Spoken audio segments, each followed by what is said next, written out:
নমস্কাৰ মুহূৰ্তত দিব লৈছো এক ডাঙৰ খবৰ হাজু হক সৰকাৰি চাকৰি লবলৈ কিয়নো হাজাৰ হাজাৰ পদ খালি হৈছে সৰকাৰি বিভিন্ন বিভাগত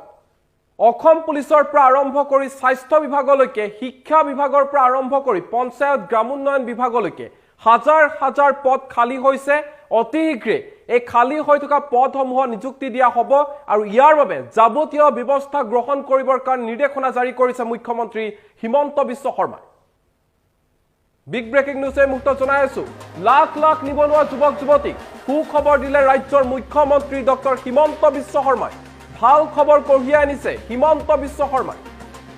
শীঘ্ৰে ওলাব চৰকাৰী বহুকেইটা বিভাগত চাকৰি আৰু চৰকাৰী চাকৰি লবলৈ সাজু হওক খালি হৈছে হাজাৰ হাজাৰ পদ খালি হৈ থকা কেইবাটাও বিভাগৰ পদ পূৰণ কৰিব হিমন্ত বিশ্ব শৰ্মা চৰকাৰে অতি শীঘ্ৰে খালি হৈ থকা পদসমূহ পূৰণ কৰিব চৰকাৰে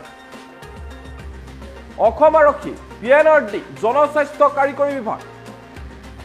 এইসমূহ বিভাগত খালি হৈছে পদ স্বাস্থ্য আৰু পৰিয়াল কল্যাণ লোক নিৰ্মাণ জলসিঞ্চন বিভাগত দিয়া হ'ব বৃহৎ নিযুক্তি এক বৃহৎ নিযুক্তি প্ৰক্ৰিয়া অতি শীঘ্ৰে হ'ব ৰাজ্যত আৰু পদসমূহ পূৰণৰ বাবে যাৱতীয় ব্যৱস্থা গ্ৰহণ কৰিবলৈ নিৰ্দেশনা জাৰি কৰিছে মুখ্যমন্ত্ৰী হিমন্ত বিশ্ব শৰ্মাই হিমন্ত বিশ্ব শৰ্মা চৰকাৰৰ লক্ষ্য 1 লাখ চাকৰি 1 লাখ নিবনুৱাক চৰকাৰী চাকৰি দিয়াটো হিমন্ত বিশ্ব শৰ্মা চৰকাৰৰ লক্ষ্য যিহেতু নিৰ্বাচনৰ সময়তো হিমন্ত বিশ্ব শৰ্মাই প্ৰতিশ্ৰুতি দিছিল 1 লাখ চাকৰি দিয়া হ'ব আৰু 1 লাখ চাকৰি দিবৰ কাৰণে সম্পূৰ্ণৰূপে সাজু হৈছে হিমন্ত বিশ্ব শৰ্মা চৰকাৰ যাৰ পৰিপ্ৰেক্ষিতত পুনৰবাৰ কৈছো অসম আৰক্ষীৰ পৰা আৰম্ভ কৰি শিক্ষা বিভাগলৈকে পঞ্চায়ত আৰু গ্ৰামোন্নয়ন বিভাগৰ পৰা আৰম্ভ কৰি জনস্বাস্থ্য আৰু কাৰিকৰী বিভাগলৈকে স্বাস্থ্য বিভাগৰ পৰা আৰম্ভ কৰি লোক নিৰ্মাণ বিভাগলৈকে জলসিঞ্চন বিভাগৰ পৰা লোক নিৰ্মাণ গৃহ বিভাগলৈকে এইসমূহ চৰকাৰী বিভাগত হাজাৰ হাজাৰ পদ খালি হৈছে আৰু এই পদসমূহত অতি শীঘ্ৰে নিযুক্তি দিয়া হ'ব খালি হ'ব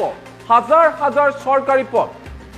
আৰু সাজু হওক যিসকল নিবনুৱা যুৱক যুৱতী আছে লাখ লাখ নিবনুৱা যুৱক যুৱতীৰ কাৰণে হিমন্ত বিশ্ব শৰ্মা চৰকাৰে কঢ়িয়াই আনিছে ভাল খবৰ অতি শীঘ্ৰে ৰাজ্যত নিযুক্তি দিয়া হ'ব হাজাৰ হাজাৰ চৰকাৰী পদত নিবনুৱা যুৱক যুৱতী এই মুহূৰ্তত ট্ৰাইমেটৰ দৰ্শকক জনাইছো এক ডাঙৰ খবৰ হিমন্ত বিশ্ব শৰ্মা চৰকাৰৰ এক বৃহৎ ঘোষণা ৰাজ্যৰ বহুকেইটা চৰকাৰী বিভাগত খালি হৈছে হাজাৰ হাজাৰ পদ আৰু এই পদসমূহত অতি শীঘ্ৰে নিযুক্তি দিয়া হ'ব ইতিমধ্যে হিমন্ত বিশ্ব শৰ্মাই মুখ্যমন্ত্ৰী হিমন্ত বিশ্ব শৰ্মাই নিৰ্দেশনা জাৰি কৰিছে যে এই খালি হৈ থকা পদসমূহত যাতে অতি শীঘ্ৰে নিযুক্তি প্ৰক্ৰিয়া হয় তাৰ বাবে যাৱতীয় ব্যৱস্থা গ্ৰহণ কৰিবৰ কাৰণে মুখ্যমন্ত্ৰী হিমন্ত বিশ্ব শৰ্মাই নিৰ্দেশনা দিছে কালি এটা ফেচবুক পোষ্ট মুখ্যমন্ত্ৰী হিমন্ত বিশ্ব শৰ্মাৰ কালি এখন গুৰুত্বপূৰ্ণ বৈঠক অনুষ্ঠিত হৈছিল য'ত নেকি জনতা ভৱনত অনুষ্ঠিত হোৱা এই বৈঠকতে কেতবোৰ গুৰুত্বপূৰ্ণ সিদ্ধান্ত গ্ৰহণ কৰা হৈছে মুখ্যমন্ত্ৰী হিমন্ত বিশ্ব শৰ্মাৰ ফেচবুক পোষ্টত কি লিখা আছে জনতা ভৱনত ৰাজ্য চৰকাৰৰ বিভিন্ন বিভাগৰ শীৰ্ষ বিষয়াসকলৰ সৈতে নিযুক্তি সন্দৰ্ভত এক বৈঠকত মিলিত হওঁ বৈঠকত অসম আৰক্ষী শিক্ষা পঞ্চায়ত আৰু গ্ৰামোন্নয়ন জনস্বাস্থ্য আৰু কাৰিকৰী স্বাস্থ্য আৰু পৰিয়াল কল্যাণ লোক নিৰ্মাণ পথ লোক নিৰ্মাণ গৃহ জলসিঞ্চন আৰু কৰ্মচাৰী আদি বিভাগত খালি হৈ থকা পদসমূহৰ বুজ লোৱাৰ লগতে পদসমূহ পূৰণৰ বাবে যাৱতীয় ব্যৱস্থা গ্ৰহণ কৰিবলৈ নিৰ্দেশনা প্ৰদান কৰোঁ 1 লাখ যুৱক যুৱতীক নিযুক্তি প্ৰদানৰ লক্ষ্য বাস্তৱায়িত কৰাৰ দিশে আমি সফলতাৰে অগ্ৰসৰ হৈ আছো এয়া আছিল হিমন্ত বিশ্ব শৰ্মাৰ পোষ্ট য'ত এই বৈঠকত এই গুৰুত্বপূৰ্ণ বৈঠকত উপস্থিত আছিল ৰঞ্জিত কুমাৰ দাস ডক্টৰ ৰণোজ পেগু কেশৱ মহন্ত জয়ন্ত মল্ল বৰুৱা আৰু অসম চৰকাৰৰ মাননীয় মুখ্য সচিব পৱন কুমাৰ বৰঠাকুৰ আৰক্ষী সঞ্চালক প্ৰধান ভাস্কৰ জ্যোতি মহন্ত ৰাজ্য চৰকাৰৰ উচ্চ পদস্থ বিষয়াবৰ্গ ফটো দিয়া হৈছে হিমন্ত বিশ্ব শৰ্মাৰ ফেচবুক পোষ্টত এই সকল লোক উপস্থিত আছিল আৰু গুৰুত্বপূৰ্ণ বৈঠক অনুষ্ঠিত হৈছিল জনতা ভৱনত আৰু হিমন্ত বিশ্ব শৰ্মাৰ এক গুৰুত্বপূৰ্ণ নিৰ্দেশনা যিসমূহ চৰকাৰী বিভাগত পদসমূহ খালি হৈ আছে সেই খালি হৈ থকা পদসমূহ যাতে অতি শীঘ্ৰে পূৰণ হয় তাৰ বাবে যাৱতীয় ব্যৱস্থা গ্ৰহণ কৰিবৰ কাৰণে মুখ্যমন্ত্ৰী হিমন্ত বিশ্ব শৰ্মাই কঠোৰ নিৰ্দেশনা জাৰি কৰিছে পুনৰবাৰ কৈছো যে মুখ্যমন্ত্ৰী হিমন্ত বিশ্ব শৰ্মা চৰকাৰৰ লক্ষ্য 1 লাখ যুৱক যুৱতীক